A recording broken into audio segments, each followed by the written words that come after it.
Cooking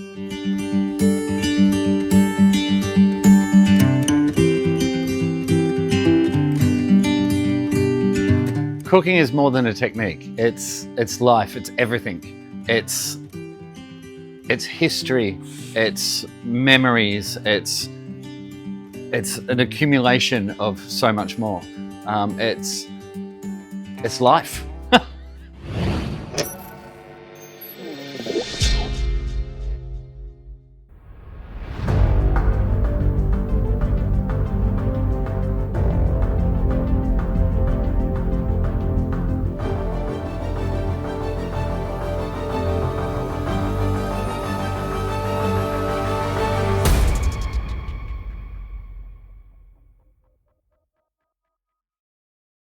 Cooking is an emotion. It's being able to express a gratitude and a warmth of care and hospitality. And those things that we cook and that I cook with the team, they come through. And I think the secret is tapping into these feelings and these emotions, and also tapping into history, where things come from.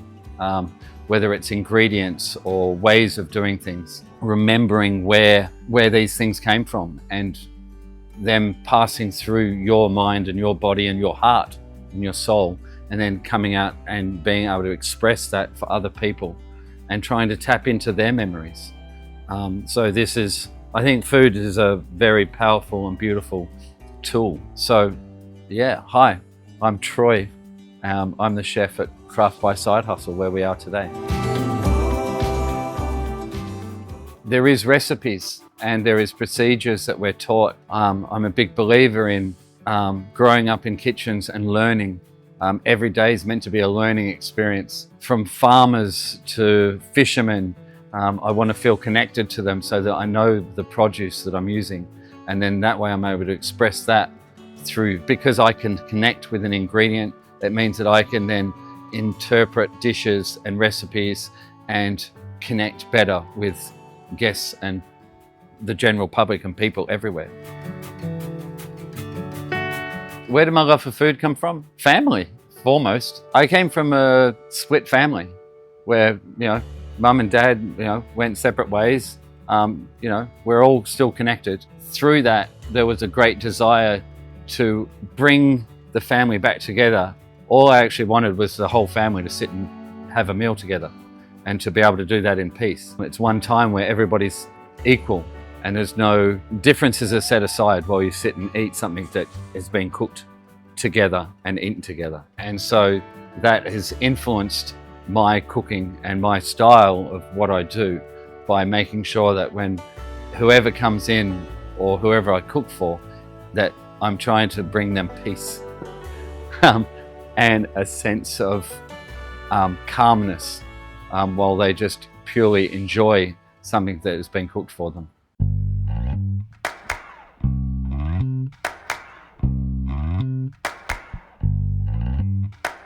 History of food is incredible. The way that it's changed, the way that it develops, the way that it grows. People borrow ingredients from the country next to them but change how they use them. And then the country next to them grabs hold of that one and has their own interpretation of it. There's so many levels of this. We find this when I travel. Elements even now in the menu now. Well, I traveled through Japan and discovered misos and soys and all these incredible ingredients and dishes and recipes that have been there for centuries. And then being able to transport myself into another country and then another one and then another one, but at the same time never forgetting about the miso or the soy. So now that, like for instance, I'm here in the UAE working in a brewery restaurant where we're focused on a southern Louisiana style food, with essences of that.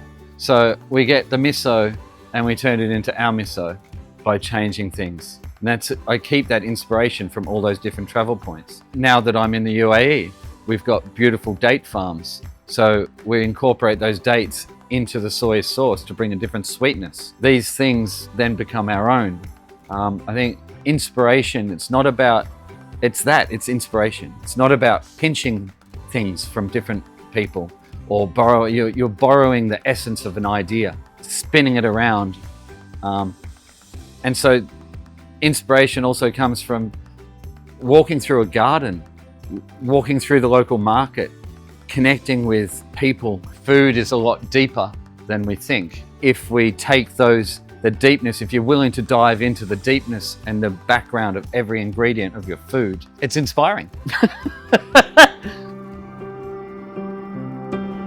What makes the dishes mine? Everything that we do makes them ours. Miso from spent grain from the brewery, combined with our own Cajun spice mix. So it's a Cajun miso. I don't know anyone else making Cajun miso.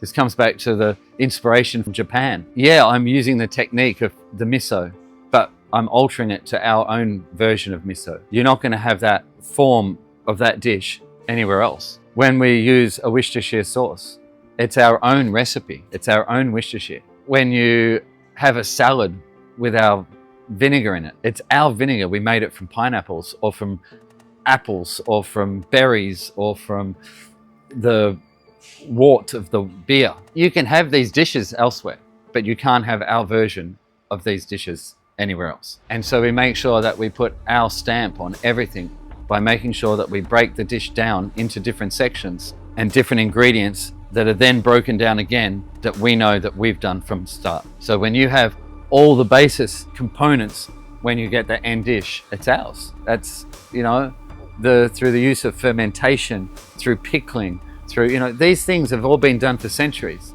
but everybody's one is going to be different. And that's where we're different. And I like that fact. I love it. I love it, the fact that you can't replicate our dish by going to the supermarket and buying a product to try and do that dish. You'll do it and you'll go, oh, it's nice.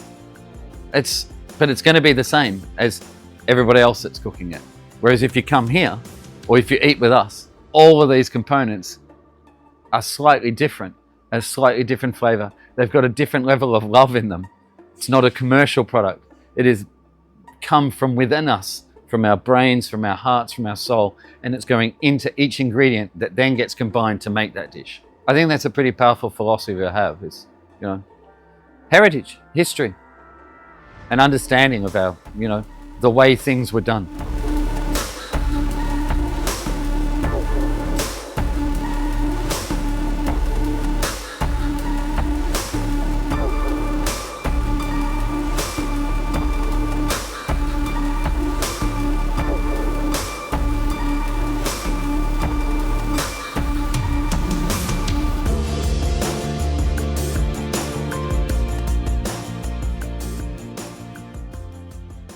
I think that it's so important that we know that everything that goes into our bodies. Nowadays we have bread made from 15 ingredients. Everything has hundreds of ingredients put into it and put into a jar and made sure that it stays there. People don't even associate items on a shelf anymore with a farm, a fishmonger, with the earth. It's that connection is fading. And so the philosophy is that I'm trying to reverse it. I want to flip it back the other way so that we make bread with 3 ingredients, so that we understand what goes into our body. Our bodies aren't designed to take all these different components that we don't know what they are. There is so many magical things that have been stopped because of systems are designed to make sure that we can have things forever. We don't need to have everything forever. Things can run out. Things cannot be available. I'm not saying return to the Stone Age, but I'm saying return to knowing where things come from. I'm saying return to eating whole foods, natural ingredients, and cooking them well, understanding them. And then we're going to be healthier humans. We're going to be better. We're going to make sure we're focused on growing things near us and eating near us, eating what we can. Your body adapts to where you live. Eat food the ground you're standing on.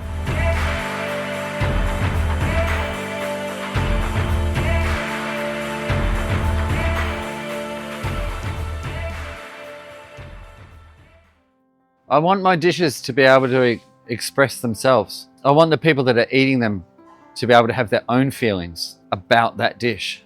I want them to have flashes or go silent or burst into tears or smile or laugh, or, you know, I want them to feel emotions.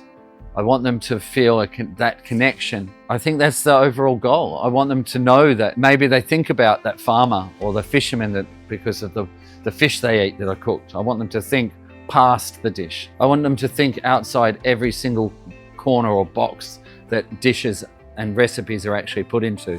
You know, we all say this is a seafood dish, this is a poultry dish, this is vegetarian, this is vegan. I want that to be broken. I want them to just sit and enjoy, have the feeling or the, you know, a memory evoked or a memory remembered.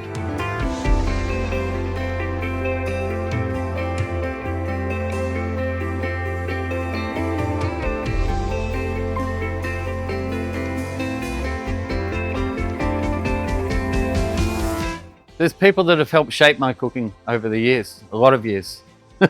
I'll start with my stepfather coming in when we were very young and introducing cooking into the house. He was a front of house maitre d'. He mentored me in the aspect of the inspiration to share it with others, not just within family. You know, at the same time, I found inspiration from that. The mentorship, you know, there's Greg Malouf, my all-time best buddy and kitchen father. His personality and his way of doing things in his calm and natural manner, you know, making sure that you're learning. Diane with her spices and creativity of blending foods from all over the world. Traveling and hanging out with grandmas and grandpas everywhere I go. So I look at them as mentors. You know, I don't see mentorship as single people. I see it as communities of people that believe in what they're doing and doing it with purpose and for reasons. I mean, I have also, you know, there's mentorship and inspiration from many past chefs and present, but past chefs just in the way that you treat staff, the way that you treat humans, the way that we encompass and embrace people. Everybody's got different ways of learning, and so I've had people teach me different ways to learn, different ways to communicate, different ways to express. And when you find someone that allows you to express yourself, they have a great impact on your life. And the repercussions of that are building your own teams and making sure that you are that person that hopefully becomes a mentor for others and an inspiration for others to be able to move forward or sideways in their career, whether it's coming from nothing and becoming the greatest baker in the world. You know, Mr. Ali, you know, he started as a kitchen porter. I've got Jane in the kitchen with me, my sous chef. She started as a kitchen porter. She built her way up. She grabbed onto every single aspect of everything in the kitchen that we were doing. And even though I may be a mentor for her, by watching her react and her grow in almost a circular mentorship, if that makes sense, you know, I'm very much an extrovert and I love, you know, sharing and bringing people together. But at the same time, can be quite shy in accepting that when I find just as much inspiration and mentorship from others. And so, I find it quite circular. What do I want people to remember from my story or take away? I want them to remember, but I don't want them to remember me. It's not about me. I want them to remember how they learnt or what they learnt, and I want them to take it forward themselves. I want the staff that are with me to remember how to fillet a fish, where the fish came from, how you can cook it, and then interpret it themselves. I want them to remember that we got waste and we turned it into something incredible. So when they go to their next kitchen, I want them to show someone else. Or when it comes their turn to mentor, I want them to do that. I want them to know that we spent time making this dish. I want them to know. I want them to feel it. And if they feel it, then I've succeeded. Isn't it gorgeous if you cook a dish, when they're sitting eating it, they remember their grandmother and their fathers and their mothers and how they used to cook for them. There's nothing more powerful than that. Some things are as simple as roasted potatoes done by your grandma. The way that she gets the chicken in a pan and the skin and the crust. So when you're teaching a guy to sear a chicken, that's in my brain. And I want the person eating it to maybe just get that moment and that memory flash back to them.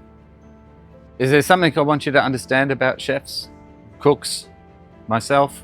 We're all emotional. For me as a chef, it's about making sure that I want everyone to be equal. Food is equal. No one deserves to eat a carrot more than someone else. Everyone should have a carrot. Everyone should have water. Everyone should have basics. We're here trying to provide for our families, provide for you. As humans, don't we all do crave new flavors and new tastes or remembering things? I'm just a vessel here helping to make that happen for everybody else. There's so many different versions of chefs. There's crazy ones, there's quiet ones, there's loud ones, there's the comedians. We're all just personalities. Trying to understand a chef is like trying to understand everybody in the world at the same time. It's an ongoing thing. I mean, we all develop and grow. When I was a young chef and a young boy, when I first started cooking, did I know that I'd be sitting here today talking to people about making sure and feeding people, making sure that we cook everything from scratch and remembering the way my grandma and grandpa did it, or everybody's grandmas and grandpas and past families and the whole history of the world has done food? Maybe I did. I'm Chef Troy, and this is my origin story, but this isn't just the start. No way.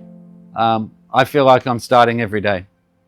So it's a good journey to be on.